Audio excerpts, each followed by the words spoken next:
Assalamualaikum warahmatullahi wabarakatuh. Selamat pagi anak-anakku semuanya. Pada pagi hari ini, Ibu akan menyampaikan materi tentang statistika, yaitu mengenai distribusi frekuensi. Silahkan kalian simak video ini sampai selesai. Dan jangan lupa selalu tetap patuhi protokol kesehatan untuk memutus rantai penyebaran COVID-19.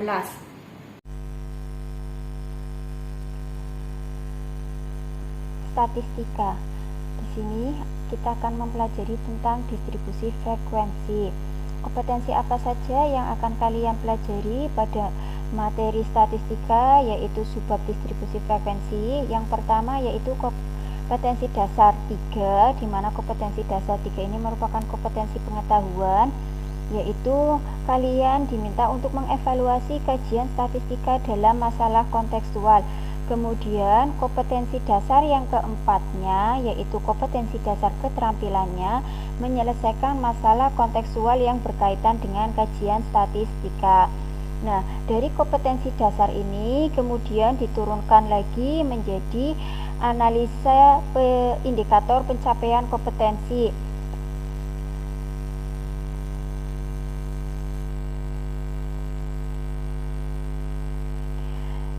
Indikator pencapaian kompetensi terdiri dari 3, yaitu menganalisa penyajian data dalam bentuk tabel atau diagram, kemudian mensketsa data dalam bentuk tabel dan diagram, dan yang ketiganya yaitu menyajikan data dalam bentuk tabel dan diagram. Nah, kemudian dari indikator pencapaian kompetensi tersebut kita dapat menentukan tujuan pembelajarannya, di mana dari pembelajaran dengan menggunakan model problem based learning atau PBL menggunakan platform daring karena kita masih dalam masa pandemi, peserta didik diharapkan dapat apa saja. Yang pertama yaitu menganalisa penyajian data dalam bentuk tabel atau diagram.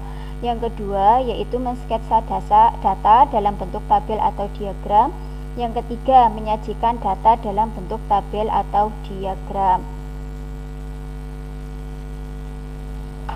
Kalian pasti sering melihat tabel atau diagram baik di media koran, media internet, maupun media sosial lainnya. Apalagi pada media televisi, biasanya itu sering ditampilkan diagram atau tabel.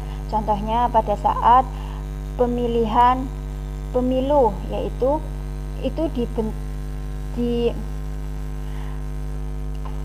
kalian bisa melihat tabel atau kalian sering melihat tabel, diagram baik dari media koran, media cetak lainnya, internet maupun di televisi. Seperti pada saat pemilu kemarin, itu hasilnya itu ditampilkan dalam bentuk diagram atau grafik. Nah, apa sih kegunaan dari dibuatnya diagram atau grafik tersebut? Semuanya ini berhubungan dengan ilmu statistika.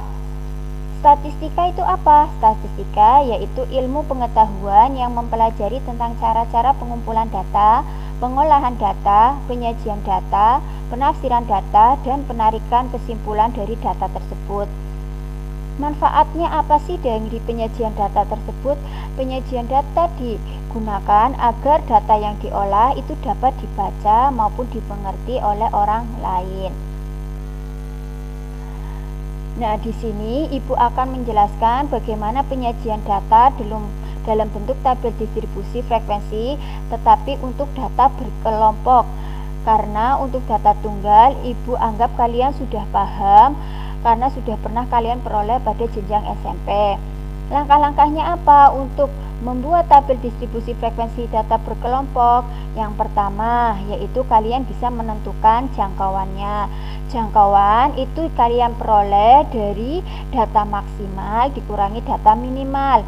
Data maksimal itu apa? Data yang nilainya tertinggi, dan data minimal itu data yang nilainya paling rendah. Langkah yang kedua yaitu kalian menentukan banyaknya kelas. Banyaknya kelas di sini biasanya dihitung menggunakan aturan Strages, yaitu disimbolkan dengan huruf K sama dengan 1 ditambah 3,3 logaritma N. Langkah yang ketiga yaitu kalian menentukan panjang kelas interval. Biasanya disimbolkan dengan huruf P. Nah, dari mana diperolehnya? Yaitu dari jangkauan dibagi banyaknya kelas. Kemudian langkah yang keempat, kalian bisa menentukan batas kelas interval, baik batas bawah maupun batas atas.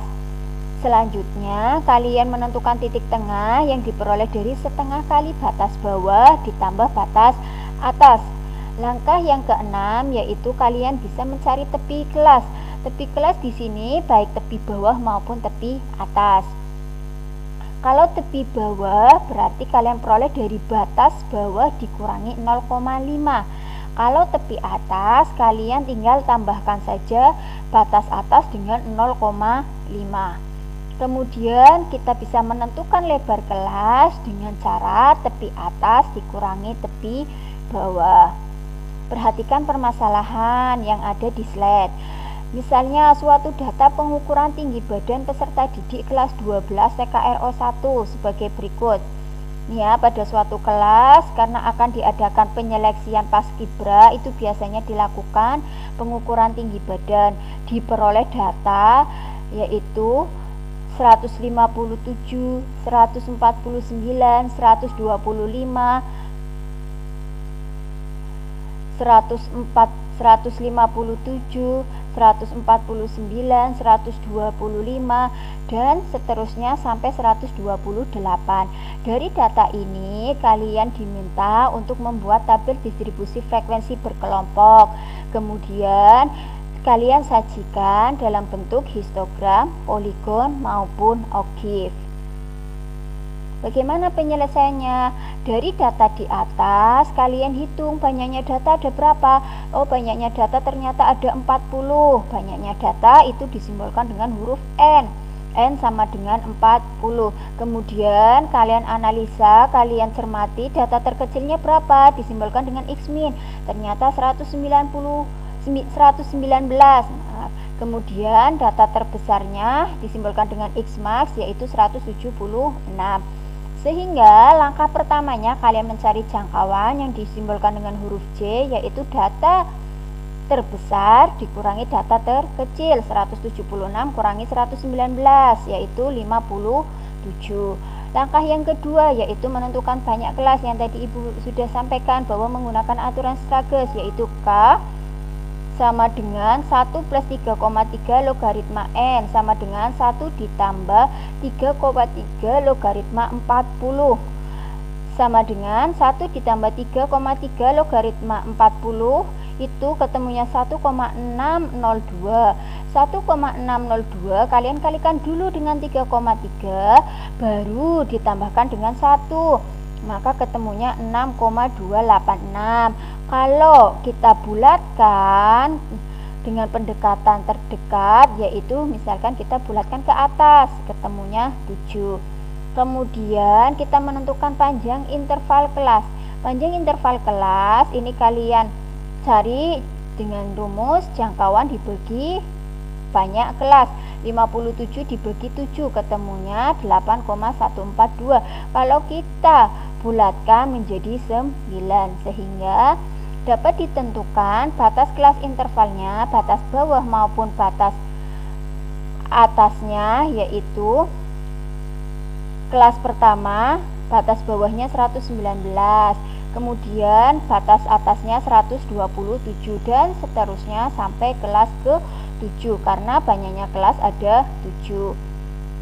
Kemudian langkah yang kelima, kalian tentukan titik tengah. Tadi bahwa titik tengah diperoleh dari setengah dikalikan batas bawah ditambah batas atas sehingga ketemunya 123 dan seterusnya kalian cari sampai kelas ke-7 untuk titik tengahnya. Sehingga dari hasil tersebut kita dapat sajikan atau kita sketsa dalam tabel distribusi frekuensi.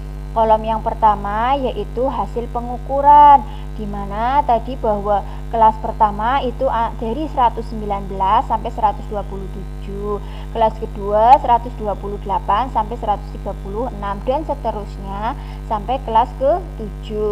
Kemudian titik tengahnya ini kolom yang kedua, titik tengah tadi bahwa diperoleh dari setengah dikalikan batas atas ditambah batas bawah, sehingga titik tengah untuk kelas pertama yaitu 123. Untuk kolom yang ketiga yaitu turusnya. Kolom yang keempat yaitu kolom frekuensi. Di sini ternyata kelas pertama yaitu 119 sampai 127 itu ada 3 orang. Kelas kedua ada 6 orang, kelas ketiga ada 10 orang. Nah, ini kita letakkan pada kolom frekuensi. Nah, dari tabel di atas ini kita bisa uraikan lagi untuk mencari frekuensi kumulatif, di mana di sini biasanya frekuensi kumulatif akan digunakan pada saat kalian membuat histogram, poligon maupun ogive. Nah, kalian perhatikan untuk kelas pertama tepi bawahnya yaitu 118,5. Ini diperoleh dari mana? Dari sini 119 dikurangi 0,5. Kemudian tepi atas kelas pertama yaitu 127,5 diperoleh dari mana? Dari sini 127 ditambah 0,5 dan seterusnya untuk kelas berikutnya. Frekuensi kumulatif itu dibagi menjadi 2, ada frekuensi kumulatif kurang dari dan frekuensi kumulatif lebih dari. Untuk kelas pertama frekuensinya ada 3, kelas kedua ada 6, makanya 3 tambah 6, jadi frekuensi kumulatifnya kelas kedua 9. Kemudian frekuensi kumulatif kelas ketiga yaitu 3 ditambah 6 ditambah 10 ketemunya 19 dan seterusnya sampai 40. Kemudian frekuensi kumulatif lebih dari, ini karena banyaknya frekuensi 40 kita bisa peroleh dari 40 untuk kelas yang pertama. Kemudian kelas kedua 40 dikurangi 3 ketemunya 37. Untuk kelas ke 37 dikurangi 6 ketemunya 31 dan seterusnya sampai kelas ke-7 yaitu frekuensi kumulatif lebih darinya nilainya 2. Ini untuk gambar histogram dan poligon. Di sini untuk sumbu horizontalnya yaitu menunjukkan berat badan siswa. Untuk sumbu vertikalnya ini menunjukkan banyaknya frekuensi.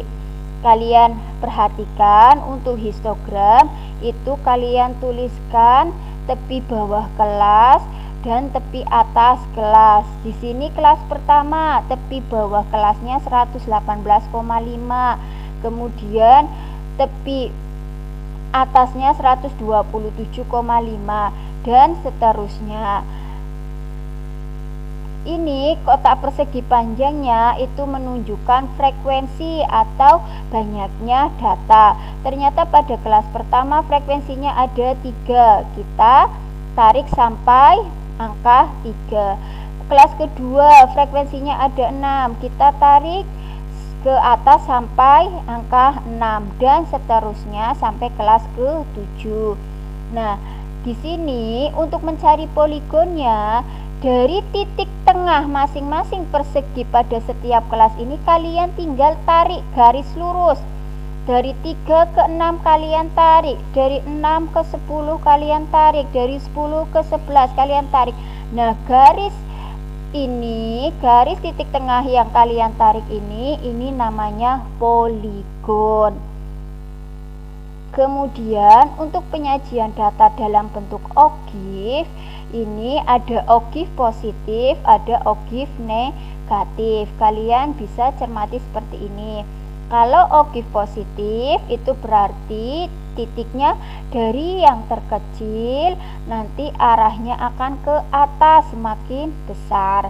Kalau ogive negatif berarti titiknya dari tertinggi ke nilai yang terendah. Nah, demikian penjelasan saya.